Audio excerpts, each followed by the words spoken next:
Good evening, everyone. I'm Lissy Bastien. It's Wednesday, March 18th. It's great having you back with us. There are now 3 confirmed cases of the novel coronavirus or COVID-19 here in the Bahamas after health officials confirmed that 2 individuals tested positive for the virus last night.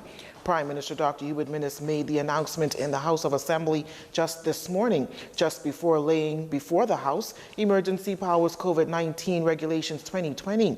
These individuals, according to the Prime Minister, were identified through contact tracing as the Ministry of Health's surveillance team aggressively investigated through contact tracing activities from the first case reported on Sunday. These contact tracing investigations have revealed that household members of the COVID-19 positive patient traveled to jurisdictions with known community transmission, that is Canada, Trinidad, and Dubai. And these household contacts have been quarantined and samples taken for testing. Other contacts, Mr. Speaker, including healthcare providers, are being investigated to determine their level of exposure and their level of risk. A total of 30 contacts of the COVID-19 positive patient have been identified. The government has declared war on the coronavirus. Dr. Minnis says as a prime minister and a medical doctor, he will do everything in his power to protect Bahamians. As a result, the government tabled the Emergency Powers COVID-19 regulations. This, according to Dr. Minnis, will allow the government to act decisively in order to save lives and lessen the suffering of Bahamians.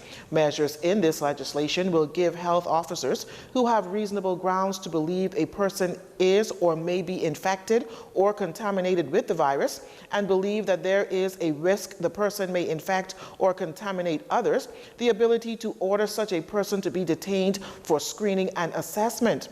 For children, the adult responsible for the child must ensure that the child complies with the restriction or requirement, and a health officer may require to isolate individuals as necessary. Now, as the Prime Minister noted on Sunday during his national address, permits for the use of public open spaces has been suspended in the interest of public health safety. Dr. Minnis also ordered disclosure of all academic institutions until April 14th. Here's what other measures the legislation can require. The Prime Minister may, by order, prohibit the assembly of 2 or more persons in a public place in any area specified in the interest of public health. The Prime Minister may, by order, impose isolation on all individuals within a particular area, island, or the entire country in the interest of public health safety. Now, according to this legislation, the Prime Minister can also prohibit the visitation by persons at all residential care establishments, correctional facilities, and require every person to confine themselves to their homes unless otherwise specified. The legislation also enables the Prime Minister to impose curfews between hours specified in the order. Dr. Minnis says the government needs the power to order persons into isolation to stop the spread of the virus, adding that broader social distance of the public is key to limiting COVID-19's spread. Through these regulations and in the interest of protecting public safety and health, the Prime Minister, in consultation with the Minister of Finance, may by order waive the application of any rules or laws governing the procurement of goods and services.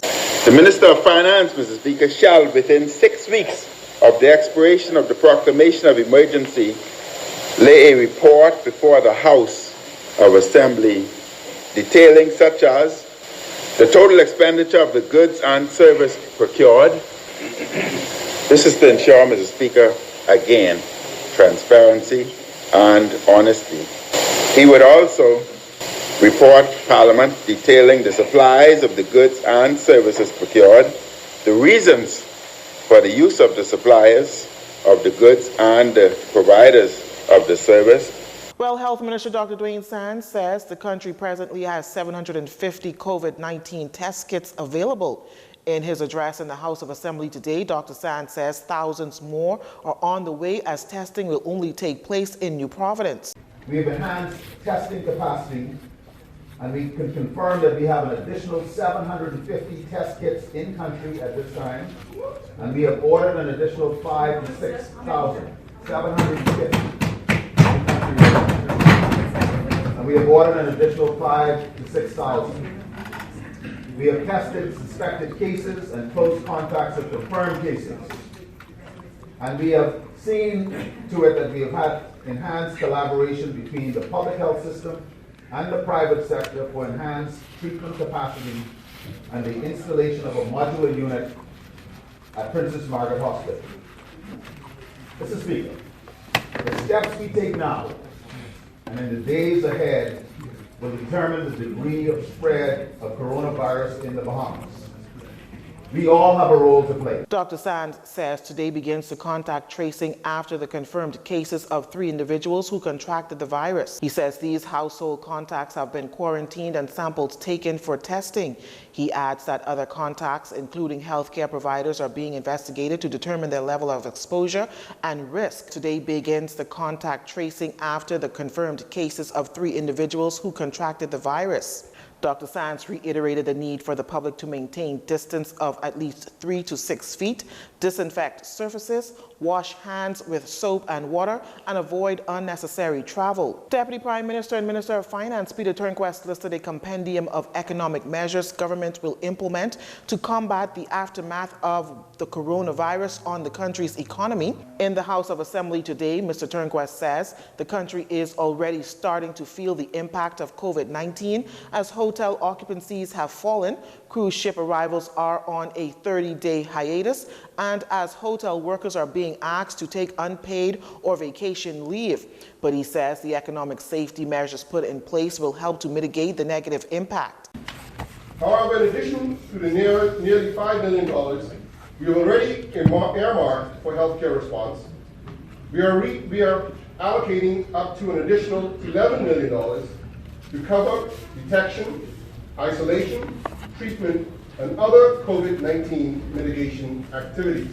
We are setting aside $4 million to provide food assistance and social support for displaced workers. These food assistance vouchers of $100 every second week will be targeted primarily to persons within the hospitality industry who are facing reduced work weeks.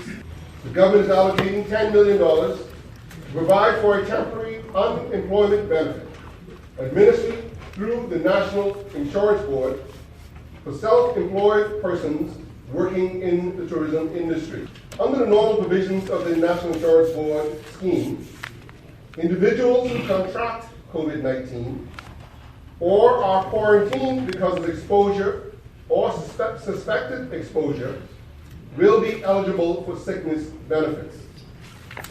And individuals who are temporarily laid off because of economic impacts of COVID-19 will be eligible for unemployment benefits up to the regular 13-week period, if necessary. In addition to these measures, Mr. Turnquest says government will commit $20 million in short-term loan support to Bahamian small businesses impacted by COVID-19 situation, will speed up the approvals process for all domestic and foreign capital investment projects currently in the pipeline, and will limit all non-essential expenses, including but not limited to travel and the scale down of postponement of planned events. Mr. Turnquest adds that the government has no plans to borrow more money at this time as it is diligently managing the country's debt levels. You're watching JCN News. Stay with us. This segment of the news was brought to you by Alive.